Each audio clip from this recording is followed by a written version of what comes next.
نحن نتحدى أهل البدع والأهواء، أهل البدع العقائدية وأهل البدع السياسية، أن نقول بيننا وبينكم السلف، بيننا وبينكم الكتب. كان أحمد يقول البدع بيننا وبينكم الجنائز. السلام علیکم ورحمۃ اللہ وبرکاتہ۔ معزز حاضرین اور پردہ نشین خواتین اسلام، جیسا کہ آپ تمام کو پتہ ہے کہ مرکزی مسجد اہل حدیث السلفیہ لشکر محلہ میسور میں مرکز امام ابن سیرین میسور کی جانب سے ماہانہ دروس کا سلسلہ جاری ہے، تو اس ماہ بھی الدروس المہمہ لعامۃ الامہ اس کتاب کا درس ہوگا۔ تو بلا کسی تاخیر کے اس اجلاس عام کی ابتدا تلاوت قرآن کریم سے کی جائے گی۔ تلاوت قرآن کریم کے لیے میں دعوت دیتا ہوں حافظ محمد اخلاص حفظہ اللہ کو، آئیں تلاوت قرآن کریم سے اس اجلاس عام کی ابتدا کریں۔ اعوذ باللہ من الشیطان الرجیم،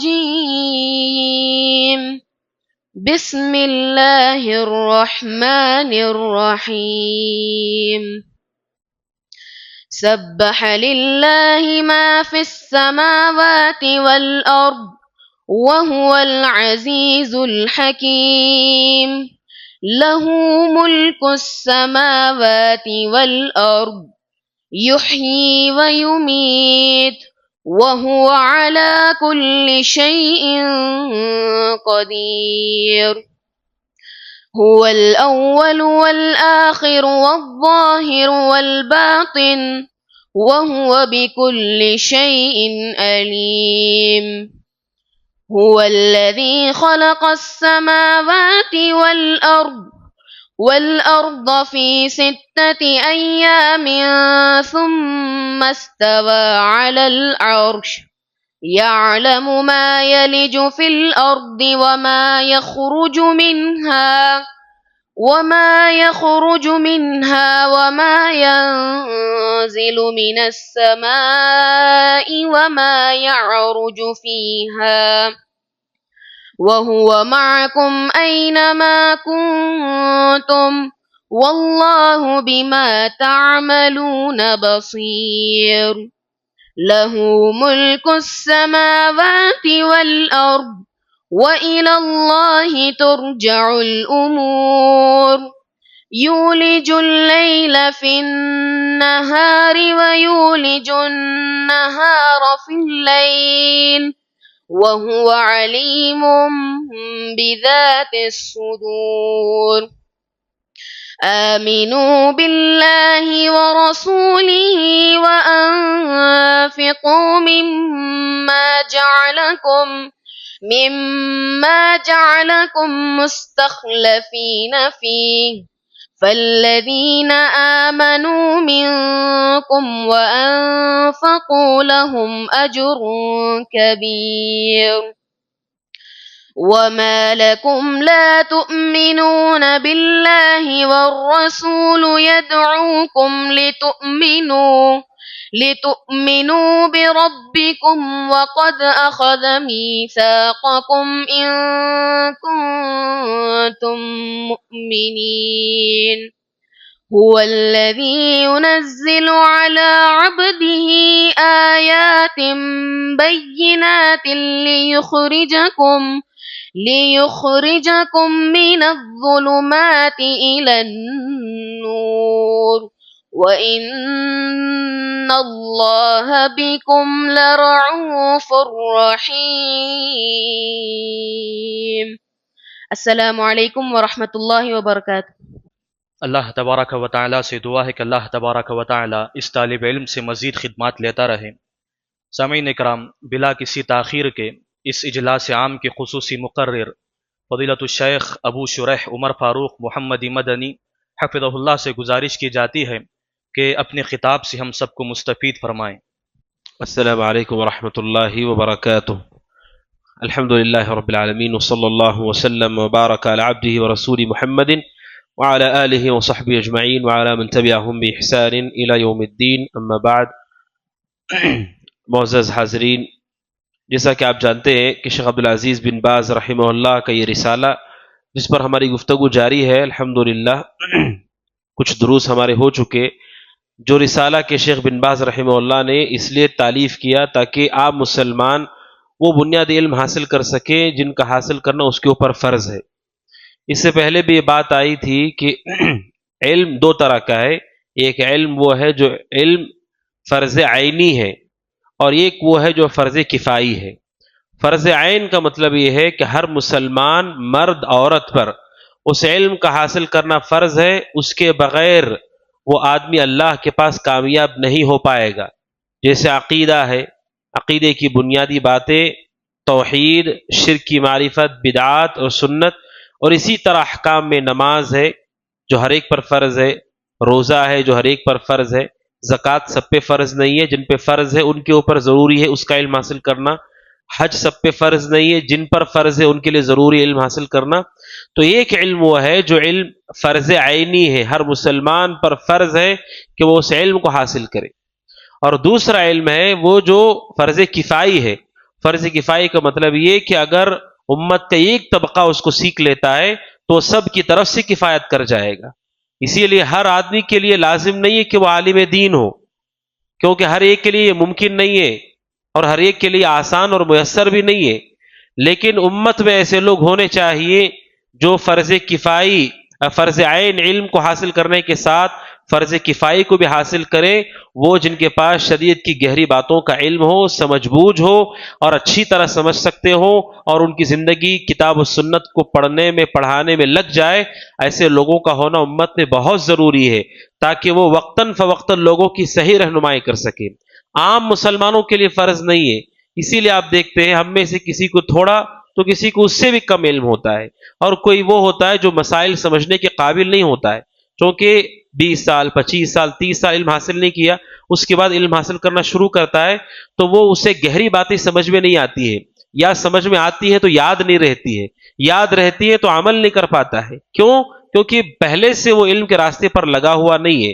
تو ہر ایک کو ہم پابند تو نہیں کر سکتے کہ آپ پوری زندگی علم حاصل کریں اور اپنے سارے کام کاج کو آپ چھوڑ دیں. اس کے لیے اہل علم ہیں، علماء ہیں، طلبۃ العلم ہیں الحمدللہ، جو اپنی پوری زندگیاں لگا کر کے اسے سیکھ رہے ہیں، پڑھ رہے ہیں، اور وہ سفر چل رہا ہے اور قیامت تک اسی طرح یہ سفر چلتا رہے گا. جیسے حدیث میں رسول اکرم صلی اللہ علیہ وسلم نے فرمایا العلماء ورثۃ الانبیاء، کہ علماء انبیاء کے وارث ہیں، اور علماء نے وراثت میں انبیاء سے مال نہیں پایا ہے، علم پایا ہے. وہ علم وہ سیکھتے سکھاتے ہیں اور اس طرح سے کہ پوری زندگی اسی میں ان کی وقف ہو جاتی ہے. لیکن عام مسلمانوں کے لیے کیا ضروری ہے؟ وہ بنیادی باتیں جن سے ان کے عقیدے کی، ان کے اعمال کی اصلاح ہو سکے، اتنی باتیں ان کے لیے جاننا ضروری ہے. لہذا ہر مسلمان کو یہ جاننا چاہیے کہ وہ علم جو اس کے لیے ضروری اور فرض ہے. ہمارے یہاں افسوس کی بات کیا ہے جانتے ہیں؟ فرض عین جو علم ہے اس کو ہم ٹھیک سے حاصل نہیں کر رہے.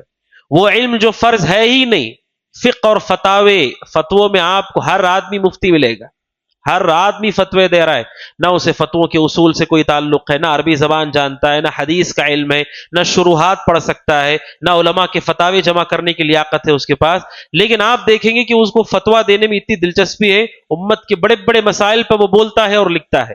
ایسے لوگ صحیح راستے پر نہیں ہیں، وہ آپ کی ذمہ داری نہیں ہے، وہ فرض عین جو آپ کے لیے ضروری ہے.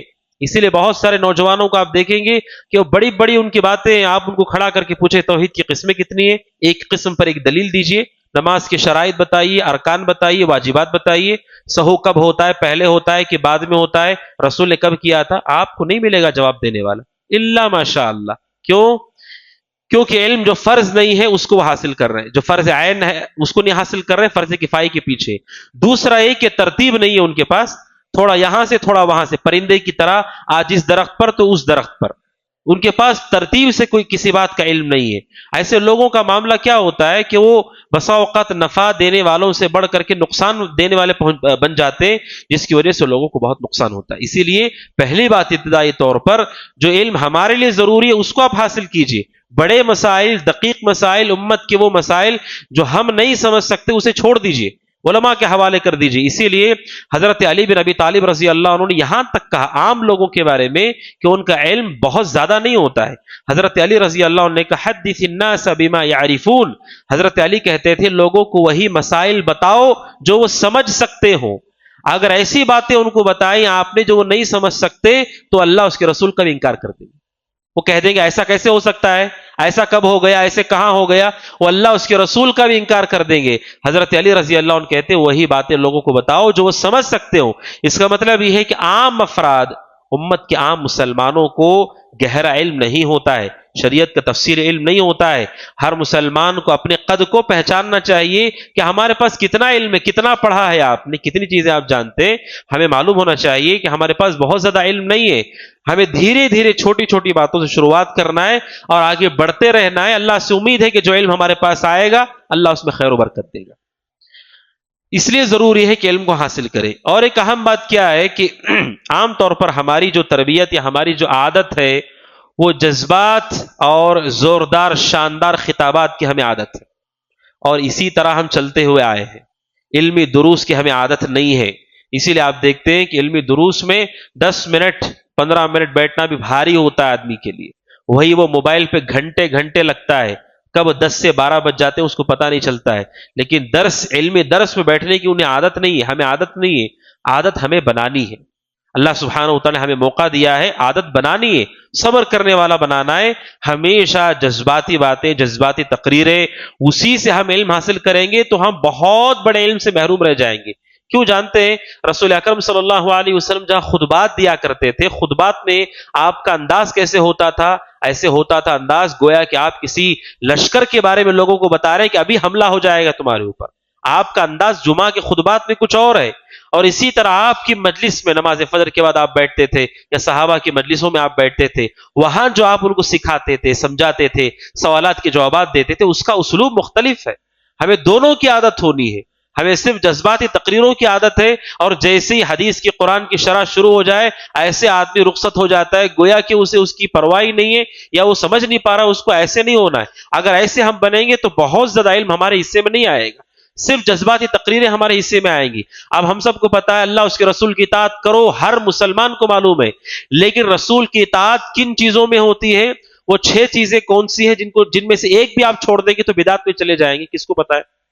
صرف اتنا پتا ہے رسول کی اطاعت کرو، یہ تو مجمل ہے، یہ ایمان مجمل ہے۔ مجمل آپ جانتے ہیں، مفصل کہاں ہے، اس کی تفصیل کہاں ہے؟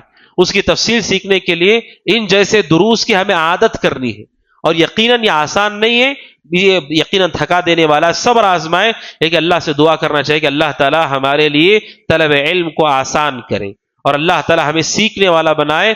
موت تک اللہ تبارک و تعالی صبر کے ساتھ دینی مجالس میں بیٹھ کر ہر چھوٹی بڑی بات کو سمجھنے اور اپنی اصلاح کی توفیق عطا فرمائے، یہ اللہ سے ہم سب کو دعا کرنی ہے۔ تو ابتدائی میں نے یہ چیزیں بتا دی کیونکہ ہمارے اس درس کا تعلق کتاب سے ہے اور اس کی شرح مجھے کرنی ہے، لہٰذا یہ بات ہمارے ذہن میں ہونی چاہیے۔ شیخ عبدالعزیز بن باز رحمہ اللہ نے جیسے ارکان اسلام کی شروعات کی تھی، اس سے پہلے درس میں آیا تھا اشہد ان لا الہ الا اللہ کا کیا معنی ہے، اشہد ان محمد رسول اللہ کا کیا معنی ہے، یہ بات تفصیل کے ساتھ آپ کے سامنے گزر چکی۔ پھر آگے شیخ ابن باز رحمہ اللہ کہتے ہیں اس کے بعد مسلمان کے لیے چاہیے کہ وہ لا الہ الا اللہ کے شروط کو جانے، لا الہ الا اللہ کے معانی کو جانے، لا الہ کا کیا معنی ہے اور الا اللہ کا کیا معنی ہے۔ اور پھر شیخ رحمہ اللہ نے 8 شروط اس کے ذکر کیے کلمہ توحید لا الہ الا اللہ کے، جو ہر مسلمان کو معلوم ہونا ضروری ہے۔ ایک شرط بھی چھوٹ گئی تو توحید ہاتھ سے چھوٹ جائے گی۔ اب میرا سوال ہے، چونکہ ابتدائی میں ہم ہیں، میرا سوال ہے کہ وہ کون ہے جو 7 شروط بتا سکتے ہیں؟ 8 شروط بتائیں تو اللہ سے میں دعا کرتا ہوں ان کے لیے۔ 7 شروط کون ہے بتائیں خالد بھائی کے علاوہ؟ کون ہے جو 7 شروط بتا سکتے ہیں کلمہ توحید لا الہ الا اللہ کے، جس کے بغیر ہماری توحید مکمل نہیں ہو پائے گی اور جس کا حاصل کرنا ہر مسلمان پر فرض ہے؟ کون جانتے ہیں؟ تاکہ ہمیں اندازہ ہو کہ ہم نے سیکھا ہے یا نہیں سیکھا ہے۔ 7 یا 8 شروط ہیں، کسی کو پتا ہے؟ ٹھیک ہے، انشاءاللہ اللہ تعالیٰ سے دعا کہ اللہ تعالیٰ اس مجلس سے ہمیں نفع پہنچائے۔ اب ہم سیکھیں گے اور آپ سے امید ہے کہ ان شروط کو آپ یاد رکھیں، دل میں جگہ دیں، گھر والوں کو بھی یاد کرائیں، زبانی طور پر ازبر کر لیں اس کو، اس سے کہ ان شروط کے ساتھ ہی ہماری توحید صحیح ہوگی، ورنہ ہماری توحید صحیح نہیں ہوگی۔ ایک شرط بھی چھوٹ گئی تو شرک کے داخل ہونے کا بہت خطرہ ہے۔ ابتدائی بات یہ ہے کہ اسلام میں لا الہ الا اللہ کے کچھ شروط ہیں۔ شروط کا مطلب یہ ہے کہ اگر وہ چیزیں کلمے کے ساتھ نہ ہو تو پھر کلمے کا کوئی فائدہ نہیں ہے۔ جیسے نماز کے لیے کچھ شروط ہیں، جن میں سے ایک شرط ہے وضو کرنا. اگر کوئی آدمی ایسا ہے مسجد میں آ کے 1000 رکعت پڑھے لیکن وضو نہ کیا ہو، نماز ہوگی اس کی؟ نہیں ہوگی. کیوں؟ کیونکہ وضو کرنا شرط ہے. اسی طرح اگر کوئی آدمی آئے اپنے گھر میں نماز کے لیے کھڑا ہو اور وہ 1000 رکعت پڑھے لیکن جسم پر لباس نہیں، نماز ہوگی اس کی؟ لباس کا ہونا شرط ہے. اگر کوئی آدمی آئے 1000 رکعت پڑھے، قبلہ ادھر ہے، وہ ادھر رخ کر کے نماز پڑھ رہا ہے، نماز ہوگی اس کی؟ اس لیے کہ قبلہ بھی شرط ہے. عبادتوں کے لیے شروط ہے. لا الہ الا اللہ سب سے بڑی عبادت ہے، اس کے بھی شروط ہیں. 7 شرطیں ہیں یا 8 شرطیں ہیں اس کی، جو کہ سارے سلف کے نزدیک متفق علیہ، امت کا اجماع ہے اس کے اوپر. امت کا اجماع ہے ان شروط کے اوپر. ان شرطوں کے بغیر کسی کی توحید قابل قبول نہیں ہوگی. کیونکہ اگر ہم شرطوں کو نہیں مانتے تو کلمے کا کوئی معنی نہیں ہے. اس لیے کہ شریعت 3 چیزوں سے بنتی ہے، ایک الفاظ، دوسرا اس کے معنی، تیسرا اس کا تقاضا اور مدلول. جیسے اس کی چھوٹی مثال میں آپ کو دیتا ہوں. اگر میں آپ سے کہتا ہوں کہ آپ کے گھر کوئی مہمان آنے والے ہیں، کیا آپ مہمان نوازی کے لیے تیار ہیں؟ آپ کہتے ہیں کہ ہاں میں تیار ہوں، ہاں میں تیار ہوں. آپ نے جملہ کہا، یہ جملہ لفظ آپ نے کہہ دیا، یہ شروعات. سب سے پہلے آپ نے جملے کو کہہ دیا. دوسرا اس جملے کا معنی یہ ہے کہ آپ اس بات کو قبول کر رہے ہیں کہ آپ کے گھر میں جو مہمان آئے گا اس کی مہمان نوازی آپ کریں گے، اسے دور نہیں بھگائیں گے. تیسرا، مہمان آنے کے بعد آپ کو مہمان نوازی بھی کرنی ہوگی. آپ نے 3 میں سے ایک چیز بھی چھوڑ دی تو آپ نے بات کو قبول ہی نہیں کیا. آپ نے کہہ دیا نہیں میں نہیں اجازت دوں گا، تو اس کا مطلب مہمان نوازی آپ نہیں کر رہے. دوسرا، آپ نے کہہ دیا کروں گا، پھر اس کے بعد آپ بول رہے ہیں کہ نہیں میرا مطلب یہ نہیں تھا، اس کا مطلب آپ نے اس کے معنی کا انکار کر دیا، آپ مہمان نوازی نہیں کر رہے. تیسرا، آپ نے زبان سے بول دیا، گھر آنے کے بعد مہمان نوازی آپ نہیں کر رہے، تب بھی آپ نے مہمان نوازی نہیں کی. تو جو بات آپ کہہ رہے ہیں وہ الفاظ ایک ہوتے ہیں، اس کا ایک معنی ہوتا ہے، اس کا ایک تقاضا ہوتا ہے. آپ سے اگر میں کہوں آپ اپنے ماں باپ سے محبت کرتے ہیں، آپ کہیں کہ ہاں میں محبت کرتا ہوں، تو یہ زبان کا جملہ ہے، اس کا ایک معنی ہے کہ آپ کے دل میں محبت ہے. اور تیسرا اس کا تقاضا یہ کہ زندگی میں واقعتاً آپ اپنے والدین کا احترام کرتے ہو، ان کی خدمت کرتے ہو. یہ 3 چیزیں ضروری ہوتی ہیں. شریعت ان 3 چیزوں کا نام ہے، لفظ بھی ہے، معنی بھی ہے، اور اس کا ایک تقاضا بھی ہے. جیسے اگر کوئی آدمی کہے میں گھر بنانے کے لیے تیار ہوں، اس کا مطلب گھر کی بیس بھی ڈالنی ہے، دیواریں بھی کھڑی کرنی ہے، چھت بھی ڈالنی ہے. کوئی یہ کہے کہ نہیں میرا مطلب یہ تھا کہ میں صرف چھت ڈالوں گا، چھت کس پہ ڈالیں گے؟ آپ اگر بنیاد ہی نہیں ڈالی تو چھت کہاں ڈالیں گے؟ اس کا مطلب یہ ہے کہ اس جملے کا کوئی مدلول ہوتا ہے. جب ہم کہتے ہیں لا الہ الا اللہ، تو لا الہ الا اللہ صرف لفظ کہنے سے کیا ہوگا؟ کوئی فائدہ نہیں ہے اس کا. جیسے میں کہوں مہمان نوازی کروں گا، مہمان آئے تو دھکے مار کے بھگا دوں اس کو، تو پھر میرے کہنے سے کیا فائدہ ہوا؟ اسی طرح لا الہ الا اللہ کا کوئی فائدہ نہیں ہے جب تک اس کے شروط نہ ہو. 7 شرطوں کا ہونا ضروری ہے، اس کے بغیر اس جملے کا کوئی فائدہ نہیں ہے. کیونکہ منافقین جو رسول کے ساتھ مدینہ میں رہتے تھے وہ بھی لا الہ الا اللہ زبان سے کہتے تھے، لیکن قرآن نے کہا کہ وہ جہنم میں کافروں سے بھی نیچے پھینکے جائیں گے. اب سوچیے اگر کسی کو صرف زبانی طور پر فائدہ ہوگا تو سب کو فائدہ ہونا چاہیے. آپ کسی غیر مسلم کو لکھ کے دے دیجیے، چٹھی میں لکھ کے دے دیجیے لا الہ الا اللہ اور کہیے پڑھ لو، پڑھنے سے مسلمان ہو جائے گا. وہ اسے معلوم ہی نہیں کہ وہ کیا پڑھ رہا ہے، کیا مطلب ہے، کیا معنی ہے. تو صرف لا الہ الا اللہ زبان سے کوئی فائدہ نہیں دیتا ہے. یہ پہلی اور بنیادی بات ہے. اس درس کا بڑا اہم پیغام ہے وہ یہ، مسلمانوں میں بہت بڑی غلط فہمی ہے. لوگ یہ سمجھتے ہیں کہ لا الہ الا اللہ زبان سے کہہ دینے کا فائدہ ہوتا ہے. یہ بہت بڑی غلط فہمی ہے. زبان سے کہنے کا کسی کو فائدہ نہیں ہوگا اگر وہ اس کے معنی کو اور تقاضے کو نہ سمجھے، شروط کو نہ مانے. جیسے منافقین کو فائدہ نہیں ہوا ویسے ہمیں بھی فائدہ نہیں ہوگا. اس دھوکے سے باہر آنے کی ضرورت ہے. لا الہ الا اللہ پڑھ رہے ہیں اور وہ کام کر رہے ہیں جس سے لا الہ الا اللہ ختم ہو جاتا ہے. لا الہ الا اللہ کا کوئی معنی نہیں رہتا. جیسے بعض اہل علم نے مثال دی کہ کوئی آدمی وضو کر رہا ہے ایک طرف سے اور اپنے جسم پر دوسری طرف سے گندگی گرا رہا ہے، تو گندگی آپ کے جسم پہ گر رہی ہو اور وضو کر رہا ہے، وضو ہو جائے گا؟ وضو کرنے کے لیے آپ گندگی سے پاک ہو پھر آپ وضو کریں گے. گندگی گر رہی ہے اور آپ وضو کر رہے ہیں، وضو کرنے کے لیے آپ گندگی گرا کر کیسے وضو کریں گے؟ کوئی آدمی ہے جو وضو کر کے آیا اور نماز کے لیے کھڑا ہو گیا اور اس کا وضو ٹوٹ گیا اور وہ کہتا ہے کہ نہیں میں نے تو وضو کیا تھا. آپ نے وضو کیا، ٹھیک ہے آپ نے وضو کیا، لیکن بعد میں آپ سے ایسا عمل ہو گیا جس سے وضو ٹوٹ گیا ہے. اس لیے شیخ الاسلام محمد عبد الوہاب رحمہ اللہ کہتے ہیں وضو کی توڑنے والی چیزیں لوگوں کو معلوم ہے کہ وضو کس سے ٹوٹ جاتا ہے، ہوا خارج ہو گئی تو ٹوٹ جاتا ہے، پیشاب پاخانے سے ٹوٹ جاتا ہے، گہری نیند سے ٹوٹ جاتا ہے، اونٹ کا گوشت کھانے سے ٹوٹ جاتا ہے، یہ مسلمانوں کو پتا ہے، لیکن یہ نہیں پتا کہ توحید کس سے ٹوٹتی ہے، توحید سے کیسے انسان باہر جاتا ہے، کیسے انسان مرتد ہو جاتا ہے، وہ ہمیں نہیں پتا ہے۔ یہ افسوس کی بات ہے کہ ہم نے جو علم فرض عین ہے اس کو ہم نے حاصل نہیں کیا، اور جو فرض کفائی تھا ان چیزوں کے پیچھے ہم لگے ہوئے ہیں جس کے بارے میں اللہ ہمیں نہیں پوچھے گا، جس کے بارے میں اللہ ہمیں نہیں پوچھے گا، ہم سے سوال نہیں ہوگا۔ لہٰذا میرے محترم بھائی، یہ ابتدائی بات ہے۔ میں آپ کے سامنے کچھ باتیں ذکر کرتا ہوں۔ سب سے پہلی بات ہے وہ یہ، جو میں نے کہا لا الہ الا اللہ زبانی طور پر فائدہ نہیں پہنچاتا ہے، اس کے کئی دلائل ہیں جو آگے میں آپ کے سامنے دوں گا۔ سلف صالحین کا بھی یہی فہم تھا، جب تک آپ شروط پورے نہیں کریں گے لا الہ الا اللہ کا کوئی فائدہ نہیں ہوگا۔ اسی لیے حسن بصری رحمہ اللہ کے بارے میں ہے کہ کچھ لوگ ان کے پاس آئے اور آ کر کے کہا من قال لا الہ الا اللہ دخل الجنہ، کہ آپ جانتے ہیں جو بھی آدمی لا الہ الا اللہ کہہ دے وہ جنت میں چلا جائے گا۔ حسن بصری رحمہ اللہ کبار تابعین میں سے ہے، وہ تابعین میں سے ہے جن کی پرورش صحابہ کے درمیان ہوئی ہے۔ حضرت ام سلمہ رضی اللہ تعالیٰ کے گھر کو آیا جایا کرتے تھے، چھوٹے بچے تھے وہ، ان کے درمیان پرورش ہوئی حسن بصری رحمہ اللہ کی، تابعین کے سردار میں سے مانے جاتے ہیں۔ ان کے سامنے کسی نے کہا جو بھی لا الہ الا اللہ کہہ دے وہ جنت میں جائے گا۔ حسن بصری نے کہا، ایک بات انہوں نے اضافہ کر کے کہا من قال لا الہ الا اللہ، جو لا الہ الا اللہ کہتا ہے فادى حقها وفرضها، جو لا الہ الا اللہ کہنے کے بعد اس کا حق دیتا ہے، فرض ادا کرتا ہے، دخل الجنہ، وہ جنت میں جائے گا۔ تابعی بتا رہے، جو کبار تابعین میں سے ہے وہ بتا رہے صحابہ کے درمیان پرورش پانے والے، صرف لا الہ الا اللہ سے فائدہ نہیں ہوتا ہے، جو اس کے حق کو ادا کرتا ہے، اس کے فرض کو ادا کرتا ہے، اسے لا الہ الا اللہ کا فائدہ ہوگا۔ اب ہمیں یہ جاننا ہے لا الہ الا اللہ کا حق کیا ہے، فرض کیا ہے، اسی کو شروط کہا جاتا ہے، ارکان کہا جاتا ہے۔ اور آگے حسن بصری رحمہ اللہ کے بارے میں ہے کہ فرزدق ایک مشہور شاعر ہے قدیم زمانے میں، اس کی بیوی کا انتقال ہو گیا اور وہ اپنی بیوی کو دفن کر رہا تھا، قبرستان میں تھا، تو حسن بصری رحمہ اللہ نے اس سے پوچھا ماذا اعددت لهذا اليوم، فرزدق سے کہا، بڑا شاعر آدمی تھا، کہا بتاؤ تم نے اس دن کے لیے کیا تیاری کی، اپنی بیوی کو دفن کر رہا تھا، تم نے کیا تیاری کی ہے اس دن کے لیے؟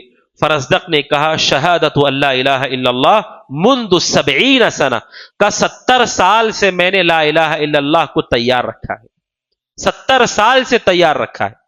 تو حسن بصری رحمہ اللہ نے اس سے کہا نعم، کہا نعم العدہ، کتنی اچھی تیاری ہے تمہاری کہ 70 سال سے کلمہ لا الہ الا اللہ کو مانتے ہو اور تیاری بھی ہے تمہاری، لیکن لا الہ الا اللہ لہا شروط۔ حسن بصری رحمہ اللہ کہتے ہیں لیکن لا الہ الا اللہ شروط، کہتے فرزدق جان لو لا الہ الا اللہ کے شروط ہوتے ہیں، ان شروط کے بغیر اس کا کوئی فائدہ نہیں ہے۔ یہ تابعین میں سے جو کہہ رہے سامنے والے شخص کو لا الہ الا اللہ کی تیاری میں ہو، یہ گمان نہ ہو ہمیں کہ ہم نے تیاری کیے، اس کے شروط ہیں، وہ شروط ہم نے پورے کیے، تب ہمیں جا کر کے حقیقت میں لا الہ الا اللہ سے فائدہ ہوگا۔ آگے انہوں نے کہا وَإِيَّاكَ وَقَذْفَ الْمُحْصَنَاتِ، فرزدق سے انہوں نے کہا بچو، پاک دمن عورتوں پہ بے حیائی کے الزام نہ لگاؤ۔ حسن بصری رحمہ اللہ نے قبرستان میں اس کو نصیحت کی تھی۔ اور اسی طرح ایک تابعی ہے وہب بن منبہ رحمہ اللہ، یہ بھی تابعین میں سے ہے، ان سے کسی نے کہا الیس مفتاح الجنت لا الہ الا اللہ، کیا لا الہ الا اللہ جنت کی کنجی نہیں ہے، جنت کی چابی نہیں ہے؟ ہر مسلمان یہ جانتا ہے لا الہ الا اللہ جنت کی چابی ہے۔ تو انہوں نے کہا بالکل یہ جنت کی چابی ہے، کیونکہ آپ جانتے ہیں لا الہ الا اللہ کے بارے میں جو حدیثیں آئی ہیں ان حدیثوں کو لے کر کے بڑی غلط فہمیاں لوگوں میں ہیں۔ ایک طبقہ وہ ہے جو یہ سمجھتا ہے کہ صرف منہ سے کہہ دو تو کافی ہو جائے گا، اور ایک طبقہ وہ ہے جو مرجیہ کا ہے۔ مرجیہ کا مطلب وہ کلمہ پڑھنے کے بعد عمل نہیں کرتے، گمراہ فرقہ ہے مرجیہ کا، جن کے اوپر سلف نے رد کیا ہے اور آج تک رد کرتے ہوئے آ رہے ہیں، جو یہ کہتا ہے کہ لا الہ الا اللہ ہم نے کہہ دیا ایمان آ گیا، اب ایمان کم و زیادہ نہیں ہوگا۔ مرجیہ، بہت سارے لوگوں نے لا الہ الا اللہ کی حدیثوں کو غلط سمجھا ہے۔ وہب بن منبہ رحمہ اللہ سے کسی نے کہا بھائی لا الہ الا اللہ جنت کی کنجی ہے، اب ہر آدمی لا الہ الا اللہ بول رہا ہے، اس کا مطلب وہ کہاں جائے گا؟ جنت میں جائے گا۔ وہب بن منبہ نے ایک اہم بات کہی، انہوں نے کہا ما من مفتاح الا له اسنان، کہتے ہر چابی کے دانت ہوتے ہیں۔ آپ نے دیکھا ہے ہر قفل کی چابی ہوتی ہے، چابی دیکھنے میں ہو سکتا ہے ایک جیسی ہو، قدیم زمانے میں تو تقریباً چابیاں ایک جیسی شکل کی ہوا کرتی تھی، لیکن جو اس کے دانت ہوتے ہیں انہی دانتوں میں اصل راز ہوتا ہے کھلنے کا۔ وہ دانت اگر نہ ہو، چابی ایک سائز کی کیوں نہ ہو، دکھنے میں گول ہی کیوں نہ ہو، لمبی ہی اتنی کیوں نہ ہو، اگر اس کے دانت نہ ہو، وہ جو دانت اس قفل کے لیے چاہیے، چابی سے کوئی فائدہ نہیں ہوتا ہے۔ وہب بن منبہ نے کہا کہ جس طرح لا الہ الا اللہ کو تم کہہ رہے ہو کہ وہ چابی ہے جنت کی، تو جنت کی چابی کے بھی کچھ دانت ہے، اگر تم دانت کے ساتھ چابی لائے ہو تو کنجی سے دروازہ کھلے گا، اگر دانت نہیں ہے تو دروازہ نہیں کھولا جائے گا۔ اب دیکھیے سبحان اللہ کتنی اچھی مثال دی انہوں نے، سمجھنے والے کے لیے کافی ہے یہ، جس طرح سے چابی آپ دیکھنے میں مشابہ بنا لیں، اگر دانت ٹھیک نہ ہو تو دروازہ نہیں کھلے گا۔ اسی طرح لا الہ الا اللہ اگر ہم نے زبان سے کہہ دیا، شروط نہ ہو، وہب بن منبہ نے جو کہا دانت ہونے چاہیے چابی کے، وہ دانتوں سے مراد ان کی شروط ہے، لا الہ الا اللہ کے شروط ہونا چاہیے۔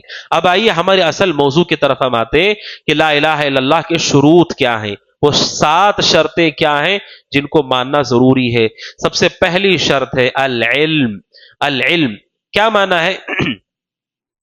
العلم کا معنی ہے المنافی للجہل، وہ علم ہمیں معلوم ہو لا الہ الا اللہ کا معنی کیا ہے اور مفہوم کیا ہے۔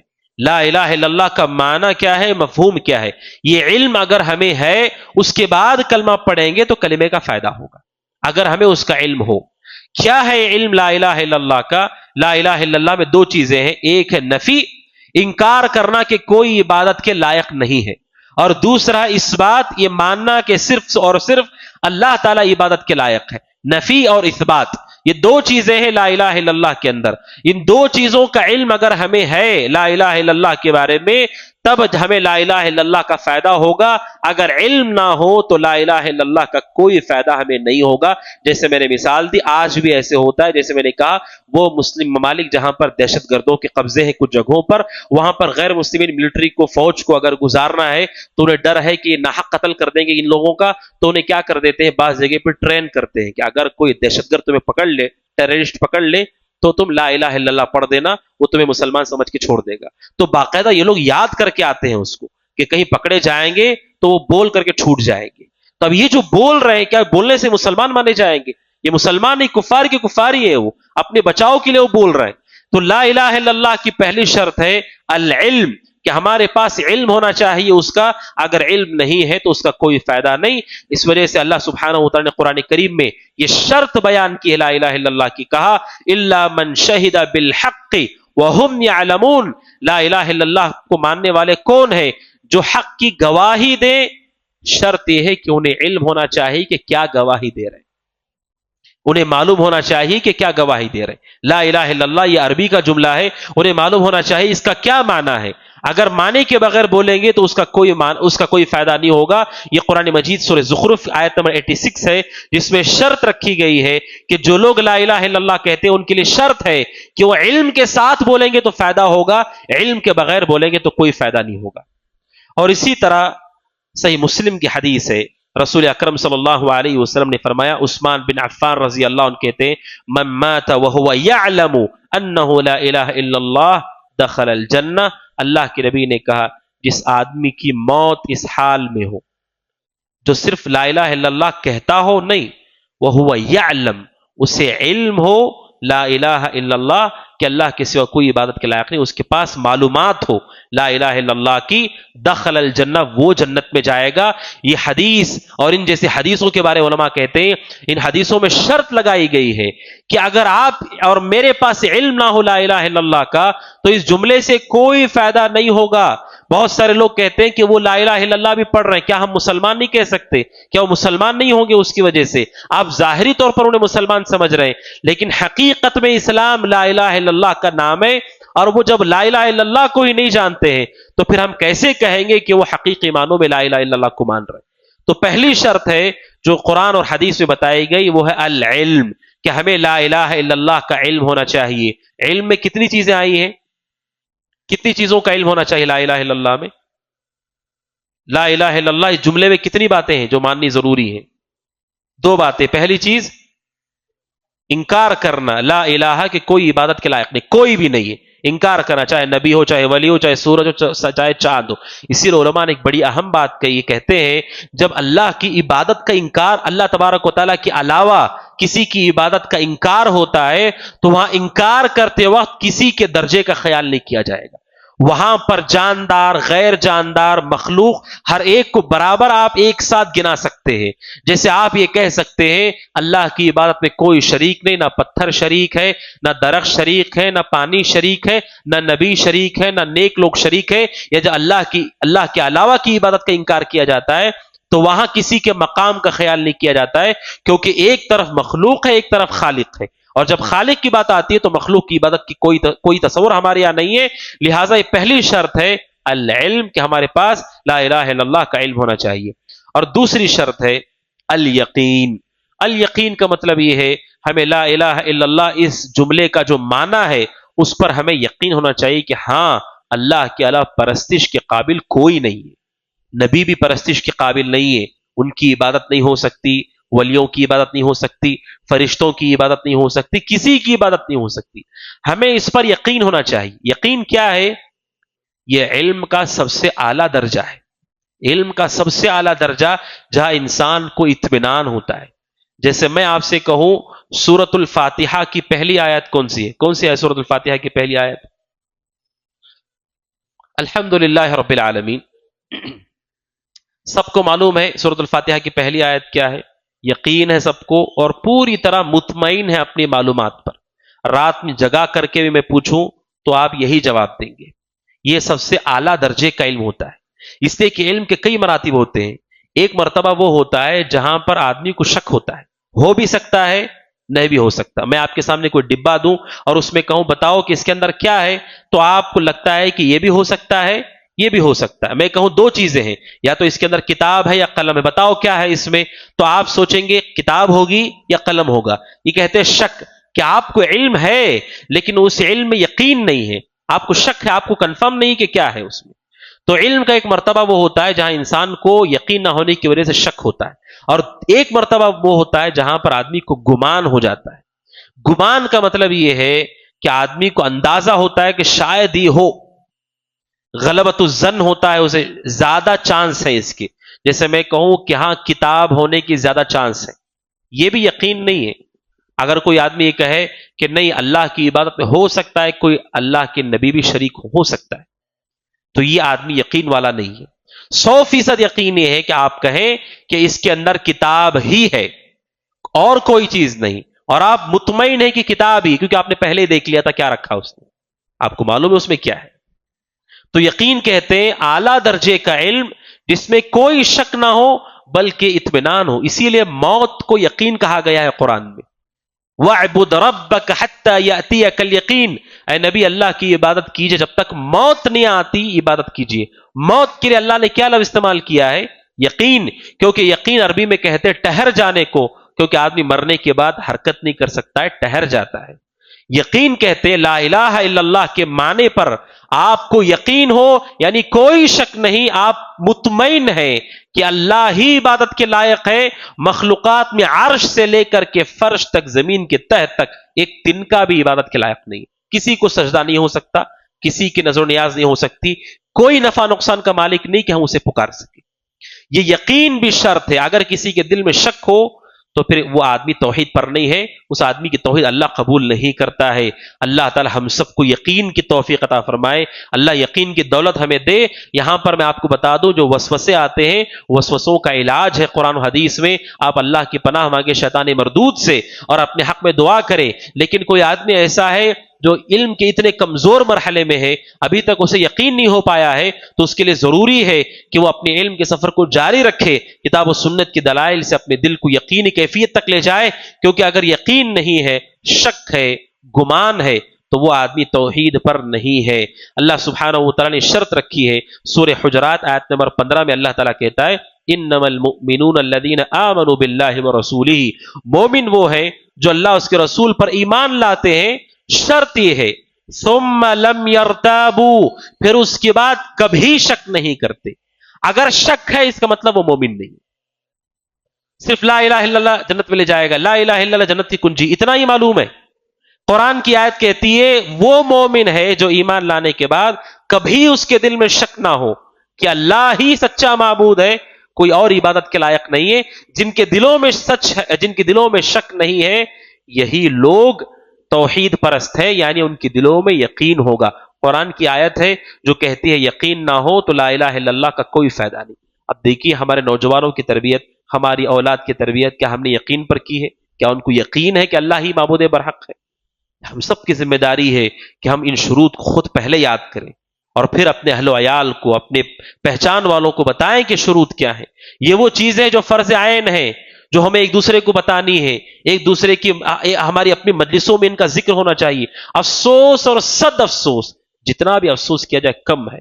ہماری مجلسوں میں کہاں ان کا تذکرہ ہوتا ہے؟ دنیا جہاں کی خبروں کا تذکرہ، دنیا جہاں کے تبصرے، وہ باتیں جن کے بارے میں اللہ آپ کو پوچھے گا بھی نہیں، ان کے پیچھے پڑے ہوئے. کون ہے جو لا الہ الا اللہ کے شروط ہر مجلس میں لوگوں کو یاد دلائے، عام مسلمانوں کو یاد دلائے؟ ہمارے شہر میسور بتائیے کتنے آپ کو ملیں گے جنہیں لا الہ الا اللہ کا علم ہو، جنہیں معلوم ہو کہ لا الہ الا اللہ کے شروط کیا ہیں، شروط پتہ ہے تو دلائل کیا ہیں، دلائل پتہ ہے تو ان کا ترجمہ پتہ ہے. کتنے لوگ آپ کو ملیں گے؟ ان حالات میں ہم جیتے ہیں اور ہمارا یہ گمان ہے کہ ہمارا علم بہت پختہ ہے، بہت گہرا علم ہے، ہمیں یہ بنیادی باتیں بھی نہیں معلوم ہے. لہٰذا دوسری شرط ہے یقین. یہ قرآن کی آیت میں نے ذکر کی. حدیث کیا ہے؟ صحیح مسلم کی حدیث ہے. ابو ہریرہ رضی اللہ عنہ کہتے رسول اکرم صلی اللہ علیہ وسلم نے فرمایا اشہد ان لا الہ الا اللہ وانی رسول اللہ. اللہ کے نبی نے کہا جو گواہی دیتا ہے لا الہ الا اللہ محمد رسول اللہ کی، اس کے بعد شرط یہ ہے لا یلقى اللہ بہما عبد غیر شاک فیہما، اور جب مرتا ہے تو اس کے دل میں ذرہ بھی شک نہ ہو، وہ آدمی جنت میں جائے گا. اتنی حدیث پتا ہے جو لا الہ الا اللہ کہہ دے جنت پہ چلا جائے گا. یہ حدیث بھی صحیح مسلم کی، بخاری کی حدیث میں نے آپ کے سامنے رکھی. آپ نے شرط رکھی ہے اللہ سے اس حال میں ملاقات کرے کہ اس کے دل میں شک نہ ہو اللہ کے بارے میں کہ اللہ ایک سچا معبود ہے، وہ آدمی جنت میں جائے گا. یہ حدیث ہے جس نے شرط رکھا ہے کہ ہمارے دل کے اندر یقین بھی ہونا چاہیے. یقین پیدا کرنے کے لیے مسلسل علم کی ضرورت ہے، مسلسل اسے پڑھتے رہنا، دلائل کو سمجھتے رہنا، کتاب و سنت پہ غور کرتے رہنا کہ کیسے اللہ تعالیٰ نے نبیوں کو بھیجا قوموں کی طرف توحید کی طرف بلانے کے لیے، اور کس طرح نبیوں نے اپنی پوری زندگی لوگوں کو اللہ کی طرف بلایا. ان ساری چیزوں پر غور کرنے سے ہمیں یقین ہوگا کہ اللہ کے علاوہ پرستش کے قابل کوئی نہیں ہے. یہ دوسری شرط ہے، وہ ہے یقین. پہلی شرط کیا ہے؟ علم. دوسری شرط ہے یقین. کسے کہتے ہیں؟ یقین کیا ہے جی؟ لا الہ الا اللہ کے بارے میں کوئی شک ہمارے دل میں نہ ہو، اور یہ علم کا سب سے اونچا مرتبہ ہے. تیسری شرط ہے لا الہ الا اللہ کے لیے، وہ ہے الاخلاص. الاخلاص کا معنی یہ ہے کہ انسان اپنی زندگی میں عمل کو صرف اللہ تبارک و تعالیٰ کے لیے خالص کرے اور شرک سے اپنے آپ کو دور کر دے. مان لیجئے کہ کوئی آدمی ہے جو یہ کہتا ہے کہ ٹھیک ہے لا الہ الا اللہ کا مجھے معنی بھی معلوم ہے، ٹھیک ہے میں یقین بھی کر رہا ہوں، زبان سے اس نے بول دیا، لیکن جب اس کا عمل آپ دیکھیں گے اس کے عمل میں شرک ہے. شرک اگر آ گیا تو اخلاص ختم ہو گیا. اخلاص یعنی لا الہ الا اللہ کہنے کے بعد آپ کی زندگی میں شرک نہیں ہونا چاہیے، شرک سے آپ کا کوئی تعلق نہیں ہونا چاہیے. اگر شرک ہے اس کا مطلب لا الہ الا اللہ سے کوئی فائدہ نہیں ہوگا کہ میں بہت اونچا بہت بڑا آدمی ہوں، مجھے لوگوں کو خوش کرنے کے لیے بھی کچھ کام کرنے پڑتے ہیں، لوگوں کو خوش کرنے کے لیے کبھی کبھی شرکیہ کام کرنے پڑتے ہیں. آپ نے وہ کام کیا پھر آپ کی توحید بھی نہیں رہی.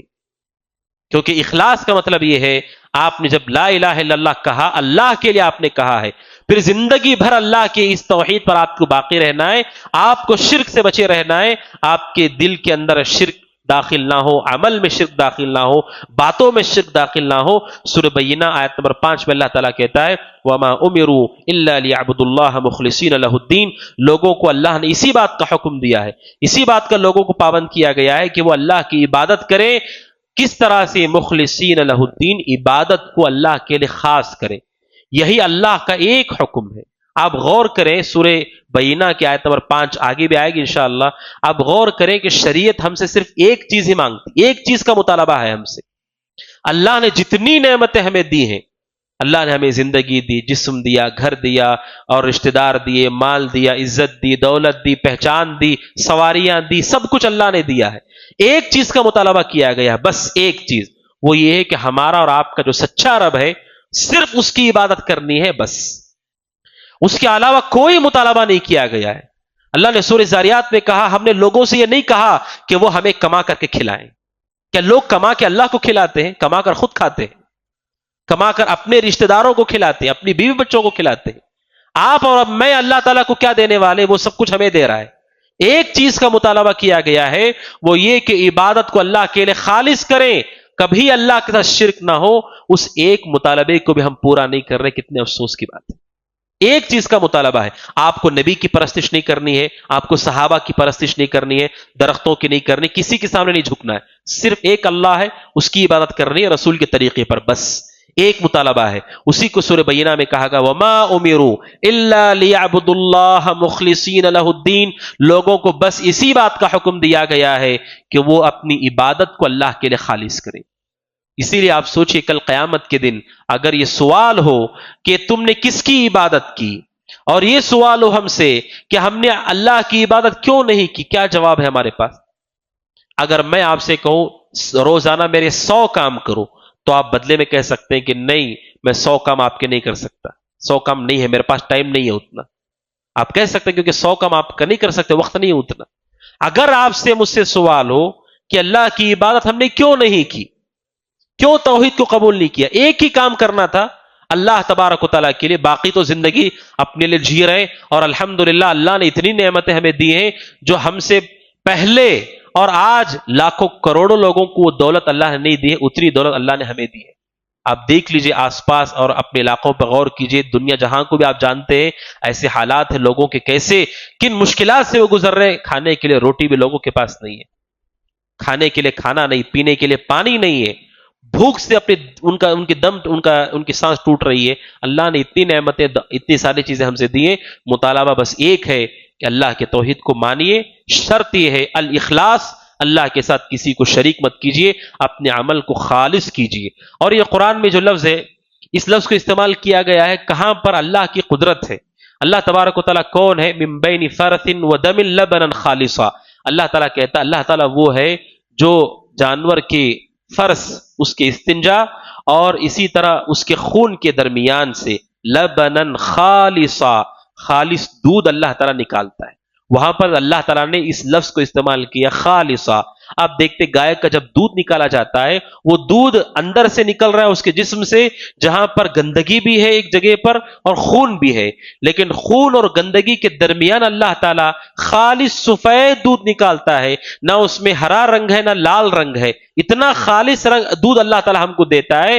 اللہ نے وہاں پر استعمال کیا خالصا، یہی اخلاص ہے کہ ہمیں اپنے عمل کو ریاکاری سے اور غیر اللہ کی پرستش سے بچا لینا ہے، اسی کو اخلاص کہتے ہیں۔ غیر اللہ کی پرستش نہیں کرنا ہے، لوگوں کو دکھانے کے لیے عمل نہیں کرنا ہے۔ یہ ہم نے کر لیا تو اس کا مطلب یہ ہے کہ ہمارے اندر اخلاص ہے۔ گندگی کے درمیان اپنی ایمان کو بچاتے ہوئے صرف اور صرف اللہ کی رضا کے لیے لا الہ الا اللہ کو پڑھ لینا، ایسا آدمی تیسری شرط کو پورا کرتا اخلاص۔ اسی لیے میں آپ سے سوال کرتا ہوں، اگر کوئی آدمی ایسا ہے جو لا الہ الا اللہ پڑھ لیتا ہے زبان سے، اور اس سے اگر پوچھیں کہ آپ نے کیوں قبول کیا اسلام کو، وہ یہ کہتا ہے کہ مسلمان ہونے کے بعد بہت ساری سہولیات مجھے حکومت سے مل رہی ہیں، اس لیے میں نے لا الہ الا اللہ پڑھ لیا۔ کیا یہ مسلمان ہے؟ نہیں، کیونکہ تیسری شرط اس کے پاس نہیں ہے، اگرچہ کہ معلومات ہو اس کے پاس۔ چونکہ لا الہ الا اللہ کو وہ اللہ کے لیے نہیں پڑھ رہا ہے، وہ اپنے فائدے کے لیے پڑھ رہا ہے، دکھانے کے لیے پڑھ رہا ہے، اخلاص نہیں ہے تو لا الہ الا اللہ کا فائدہ بھی نہیں ہے۔ بہت تفصیل میں نہ جاتے ہوئے، کیونکہ بہت تفصیل میں جائیں گے تو شروط کہیں بھول نہ جائیں، 3 شرطیں میں نے بتائیں۔ سب سے پہلی شرط ہے علم، دوسری شرط ہے یقین، تیسری شرط ہے اخلاص۔ بارک اللہ فیکم۔ چوتھی شرط ہے الصدق۔ الصدق کا معنی ہے سچائی، کہ لا الہ الا اللہ جب ہم زبان سے کہیں، آپ جانتے ہیں انسان کیا کر سکتا ہے، اپنے ظاہر کو اپنے باطن سے الگ لوگوں کو دکھا سکتا ہے۔ ہر انسان کے پاس اتنی قابلیت ہوتی ہے کہ دل میں کچھ اور ہے، زبان پر کچھ اور ہے۔ جیسے لوگ کہتے ہیں نا کہ صرف ہاتھ ملاتے ہیں لیکن دل نہیں ملاتے، صرف ہاتھ ملاتے ہیں لیکن دل نہیں ملاتے. دل میں کچھ اور ہے اور زبان پر کچھ اور ہے، چہرے پر کچھ اور ہے. یہ جو جھوٹ ہے اسی کو جھوٹ کہا جاتا ہے. جھوٹ کیا ہے؟ آپ کے اور میرے دل کا زبان سے تعلق کٹ جانا، اسی کو جھوٹ کہتے ہیں. واقعہ ہوا ہے، آپ کا دل جانتا ہے کہ ہوا ہے، آپ سے پوچھا جائے ایسا ہوا تھا کہ آپ کہتے نہیں ہوا. اس کا مطلب آپ کی زبان اور آپ کے دل میں تعلقات ٹھیک نہیں ہے، یہ جھوٹ ہے. اور یہ چوتھی شرط ہے توحید کے لیے، جب آپ لا الہ الا اللہ کہیں تو آپ کی زبان اور آپ کا دل ایک ہونا چاہیے، کہ دل میں جو ہے وہی آپ کے زبان پر ہے اور جو زبان پر ہے وہی آپ کے دل میں بھی ہو، کہ اللہ تبارک و تعالیٰ کے علاوہ کوئی سچا معبود نہیں ہے. سب سے بڑے مخالفین اس کے کون تھے؟ منافقین تھے. منافقین تھے. منافقین کے بارے میں قرآن کہتا ہے سورہ منافقون میں، اذا جاءک المنافقون قالوا نشهد انک لرسول اللہ. اے اللہ کے نبی، جب منافقین آپ کے پاس آتے ہیں تو کہتے ہیں ہم گواہی دیتے ہیں انک لرسول اللہ، بے شک آپ اللہ کے رسول ہیں. سوال میرا آپ سے یہ ہے، اگر کوئی آدمی آپ سے یہ کہے کہ میں اللہ کو معبود برحق مانتا ہوں اور رسول محمد صلی اللہ علیہ وسلم کو اللہ کا رسول مانتا ہوں، کیا مسلمان ہے کہ نہیں ہے یا نہیں ہے؟ اگر کوئی آپ سے کہے آ کر کے کہ میں اللہ کو حقیقی معبود مانتا ہوں اور رسول کو محمد صلی اللہ علیہ وسلم کو اللہ کا رسول مانتا ہوں، کیا وہ مسلمان ہے کہ نہیں ہے؟ مسلمان ہے. ہم اسے مسلمان مانتے ہیں کیونکہ ہمارے پاس دل میں دیکھنے کا ایسی ہماری قوت نہیں کہ ہم دیکھ سکیں. ہم اسے مسلمان مانتے ہیں، جس کے اوپر ظاہری شروط دکھیں گے ہم مسلمان مانتے ہیں. لیکن قرآن کہتا منافقوں کے بارے میں، اے اللہ کے نبی، جب وہ آپ سے آ کر یہ کہتے ہیں کہ ہم آپ کو رسول مانتے ہیں، واللہ یشہد، اللہ یہ گواہی دیتا ہے کہ منافقین جھوٹ بول رہے ہیں. یعنی زبان سے تو وہ کہہ رہے لا الہ الا اللہ محمد رسول اللہ، لیکن دل میں ان کے وہ نہیں ہے، لہٰذا یہ جھوٹے لوگ ہیں. یعنی اگر دل میں سچائی نہ ہو، صرف زبان پر لا الہ الا اللہ ہو، اس کلمے کا کوئی فائدہ نہیں ہوگا. آپ کے دل میں جو ہے وہی زبان پر بھی ہونا چاہیے، یہ شرط ہے. اگر کوئی شخص ایسا ہے جو زبان سے لا الہ الا اللہ کہتا ہے اور دل میں اس کے لا الہ الا اللہ نہیں، غیر اللہ کی پرستش موجود ہے، تو قرآن مجید کے نزدیک مشرک کا مشرک ہی ہے، کافر کا کافر ہی ہے. کیونکہ اللہ تبارک و تعالیٰ نے منافقین کو کہا کہ جھوٹے لوگ ہیں، ان کا کلمہ انہیں فائدہ نہیں پہنچائے گا. اللہ سبحانہ و تعالیٰ نے اس سورہ منافقون کی آیت میں واضح کر دیا، اور حدیث میں رسول اکرم صلی اللہ علیہ وسلم نے اس شرط کو بیان کیا. حدیث کون سی؟ صحیح بخاری کی حدیث ہے. حضرت معاذ بن جبل رضی اللہ عنہ کہتے ہیں رسول اکرم صلی اللہ علیہ وسلم نے فرمایا، جو بھی مسلمان گواہی دیتا ہے اللہ کے سوا کوئی معبود برحق نہیں اور محمد صلی اللہ علیہ وسلم اللہ کے بندے اور رسول ہیں، صادقا من قلبہ، شرط یہ ہے کہ وہ سچا ہونا چاہیے، سچ پر ہونا چاہیے، جھوٹ نہیں بول رہا ہے. وہ دل میں بھی اس کے وہی ہے کہ اللہ کے سوا کوئی بات کے لائق نہیں، زبان پر بھی وہی ہے. یہ شرط ہے. اللہ کے نبی نے کہا تب جا کر کہ اللہ اس کو جہنم پہ حرام کرتا ہے. یعنی اگر اس کے زبان پر کچھ اور ہے، دل میں کچھ اور ہے، یعنی دل میں وہ اللہ کو سچا معبود نہیں مانتا، صرف زبان سے مانتا ہے، اس کا مطلب وہ جہنم کی آگ میں داخل ہوگا. تو یہ شرط کتنی شرط ہے؟ چوتھی شرط ہے. چوتھی شرط یہ ہے کہ انسان جو زبان سے کہے وہی اس کے دل میں بھی ہونا چاہیے، یعنی سچائی ہو. اور پانچویں شرط ہے المحبہ. المحبہ کا مطلب یہ ہے لا الہ الا اللہ کہہ رہے ہیں تو کیا ہم مجبوری میں کہہ رہے ہیں، اس کو نفرت میں کہہ رہے ہیں، زبردستی سے کہہ رہے ہیں، ناپسندیدگی سے کہہ رہے ہیں؟ اگر کوئی اللہ اس کے رسول کو ناپسند کرتا ہے تو وہ مسلمان ہی نہیں ہے. لا الہ الا اللہ جب ہم کہتے ہیں محبت سے بھرے ہوئے دل کے ساتھ ہم لا الہ الا اللہ کہتے ہیں، کیونکہ دنیا کا ہر ذرہ ذرہ ہم سے کہتا ہے کہ اللہ تعالیٰ ہی سچا معبود ہے، اسی نے پیدا کیا ہر چیز کو، اس کی پرستش نہیں کرو گے تو کس کی کرو گے؟ اور سوچئے ماں باپ سے ہم محبت کرتے کیوں؟ سب سے بڑا احسان مخلوق میں ہمارے اوپر انہی کا ہوتا ہے، کیونکہ احسان ہوتا ہے محبت کرتے ہیں. بے ان سے بڑا احسان تو اللہ تعالیٰ کا ہے. اللہ نے تو آپ کے ماں باپ کو، میرے ماں باپ کو پیدا کیا ہے، اس سے کتنی محبت ہونی چاہیے. آپ اگر پیاسے ہو اور بہت پیاس سے نڈھال ہو کر کسی گھر کے پاس جاتے، کہتے ایک گلاس پانی پلاؤ، وہ آپ کو ایک گلاس پانی پلاتا ہے، آپ کے دل میں بڑی محبت پیدا ہوتی، کتنا اچھا آدمی ہے، اس نے ایک گلاس پانی پلا دیا. آپ یہ نہیں دیکھ رہے اس انسان کو بھی اللہ نے پیدا کیا، پانی کو بھی اللہ نے پیدا کیا، پھر اس سے محبت کیوں نہیں ہے؟